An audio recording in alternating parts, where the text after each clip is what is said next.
Discovery of proton की बात करते हैं जी। एटम जो कि सबसे छोटा यूनिट होता है, हम कहते हैं कि मैटर का सबसे छोटा यूनिट था, यानी कि उसके बाद मजीद हम उसको तकसीम नहीं कर सकते। लेकिन अब की थेरीज में हम जब देखते हैं बहुत सारी डिस्कवरीज हो रही हैं तो हम उसको और तकसीम कर सकते हैं। तो हम कहते हैं कि एटम का जो फंडामेंटल पार्टिकल होते हैं, बुनियादी पार्टिकल होते हैं, उनमें प्रोटॉन एक है। ठीक है, उनमें से एक है। जैसे हम इलेक्ट्रॉन कहते हैं, उसके बाद प्रोटॉन और न्यूट्रॉन की बात करते हैं। तो आज हम बात करेंगे जी डिस्कवरी ऑफ प्रोटॉन के हवाले से। इसको किसने बताया, ये किसने डिस्कवर करके हमें सारी की सारी इंफॉर्मेशन इसके बारे में दी? गोल्डस्टाइन ने दी थी और 1886 में बताया था। हुआ क्या था, उसने सबसे पहले जी एक डिस्चार्ज ट्यूब ली। डिस्चार्ज ट्यूब बिल्कुल जिस तरह हमारे रूम में एक ट्यूब लाइट होती है, उसकी तरह की एक ग्लास की बनी हुई ट्यूब होती है। ठीक है, और हम इसको डिस्चार्ज ट्यूब क्यों कहते हैं, यहाँ पर जी हमने लिखा है इसको डिस्चार्ज ट्यूब। और इसको डिस्चार्ज ट्यूब इसलिए कहते हैं कि ग्लास की बनी हुई वो ट्यूब जिसके अंदर हम किसी भी गैस को रखें और लो प्रेशर पर रखें, बहुत ही उसका प्रेशर कम रखें, तो उसको हम कहते हैं जी ये डिस्चार्ज ट्यूब है। और उसमें से एक्स्ट्रा गैसेस को, जो बाकी हमारे पास गैसेस हमें रिक्वायर नहीं है, उनको हम क्या कर दें, वैक्यूम पंप के जरिए से उसको बाहर निकाल दें यहाँ से, तो उसको हम कहते हैं जी डिस्चार्ज ट्यूब। तो यहाँ पर दूसरी बात हमने क्या मेंशन की है जी, इसमें कोई गैस रखनी है और बहुत ही लो प्रेशर पे। और गैस हम हाइड्रोजन भी यूज कर सकते हैं, हीलियम भी, इस तरह की कोई भी हम गैस जो हम इसमें इस्तेमाल कर सकते हैं। और प्रेशर जो है उसका बहुत कम रखते हैं। जैसे हमारे पास एयर की जो प्रेशर है, यानी कि हवा में जो मौजूद सारी की सारी गैसेस है, उनका कितना प्रेशर हो जाए, उसका 1 atm हम लिखते हैं। यानी कि एटमॉस एटीएम जो है वो एटमॉस्फेयर की हमने एब्रिविएशन लिखी है। और एटमॉस्फेयर क्या होता है, यूनिट होता है प्रेशर को मेजर करने का। तो यहाँ पर भी जो हम ले रहे होते हैं गैस को, वो कौन से प्रेशर पे होती है जी, पॉइंट हम लिखते हैं 0.0001 एटीएम पे। ठीक है, तो इतना कम हमने उसका क्या रखना है, प्रेशर रखना है।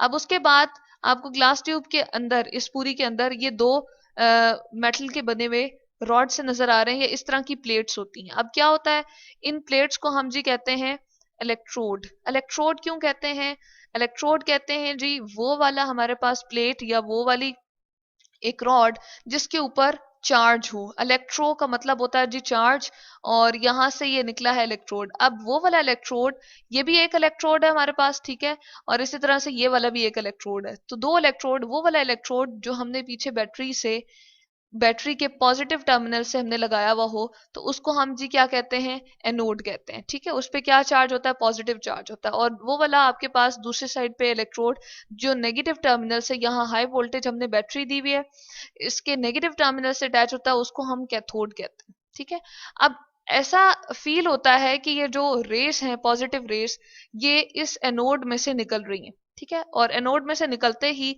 क्योंकि इनके ऊपर ये पॉजिटिव चार्ज हमने यहाँ मेंशन किया है, पॉजिटिव चार्ज होता है, तो ये इस कैथोड की तरफ आती हैं जिनके ऊपर नेगेटिव चार्ज है। और इसकी हम अगर देखें, इसके स्ट्रक्चर को देखें, तो वो इस तरह से बना होता है, एक प्लेट होती है और उसमें बहुत सारे सुराख होते हैं। ठीक है जी, इस तरह से भी आप देख सकते हैं। तो इसको हम कहते हैं जी ये परफोरेटेड आपका क्या है, कैथोड है। ठीक है, अब इसमें से रेस जो हैं, ये पॉजिटिव रेस इसमें से निकल जाती हैं, यानी कि पास ऑन हो जाती हैं, इसमें से गुजर जाती हैं।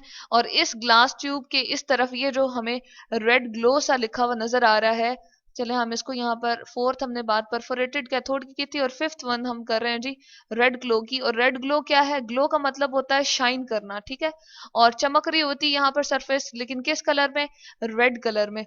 असल में क्या होता है, यहाँ पर हमने एक केमिकल इसकी वॉल के साथ अटैच किया होता है, और वो केमिकल क्या होता है जी, उसको हम कहते हैं, यहाँ पर चले हम लिख देते हैं ZnS, इसको हम जिंक सल्फाइड कहते हैं। तो चले हम यहाँ पर लिख देते हैं कि ये हमने किसको बताया जी सॉरी, जिंक सल्फाइड जो है वो केमिकल इस्तेमाल किया जाता है। और इसके ऊपर जब प्रोटॉन आपकी रेस जो है वो गिरती हैं या इसके ऊपर फॉल करती हैं, तो क्या होता है, वो रेड ग्लो देती हैं। ठीक है, तो इसको हम यहाँ से थोड़ा सा ऐसे कर देते हैं ताकि हम ई, अपना सल्फाइड का ई लिख सकें। असल में क्या होता है कि अब पॉजिटिव रेज होती हैं ये, और इसके ऊपर जिंक सल्फाइड के ऊपर जैसे ही आके फॉल करती हैं, तो इसको क्या कर देती हैं जी, इसको आयोनाइज कर देती हैं। असल में उनके ऊपर पॉजिटिव एक चार्ज होता है, तो जिंक सल्फाइड के अंदर जो न्यूक्लियस होंगे जिनके ऊपर पॉजिटिव चार्ज होता है, उसके अंदर कुछ रिपल्जन कॉज करेंगी, और उनके अंदर जो है वो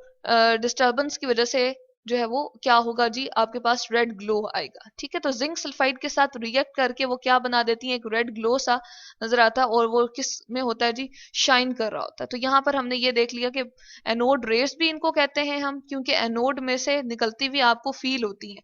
और इसलिए ये प्रोटॉन, इनको इसलिए हम कहते हैं कि जब इनकी कैरेक्टरिस्टिक्स गोल्डस्टाइन ने देखी थी, तो ये किस तरह की थी जी, बिल्कुल जो एटम के अंदर न्यूक्लियस होता है और उसके ऊपर पॉजिटिव चार्ज होता है, उसके अंदर मौजूद जो प्रोटॉन होते हैं उनकी वजह से पॉजिटिव चार्ज होता है, तो उसकी तरह की इसकी खसूसियात थी, इसलिए इसको प्रोटॉन भी कह दिया गया। और इनको हम एनोड रेस भी कहते हैं। और इस तरह से ये हमारी डिस्कवरी ऑफ प्रोटॉन है, जिसमें हमने देख लिया कि ग्लास ट्यूब हमने ली और उसके अंदर गैस को फिल करके और इसकी ऑब्जर्वेशन की, तो हमें पता चला कि रेड ग्लो सा दे रहा है, तो ये नेगेटिव टर्मिनल की तरफ स्ट्रेट मूव करती हैं।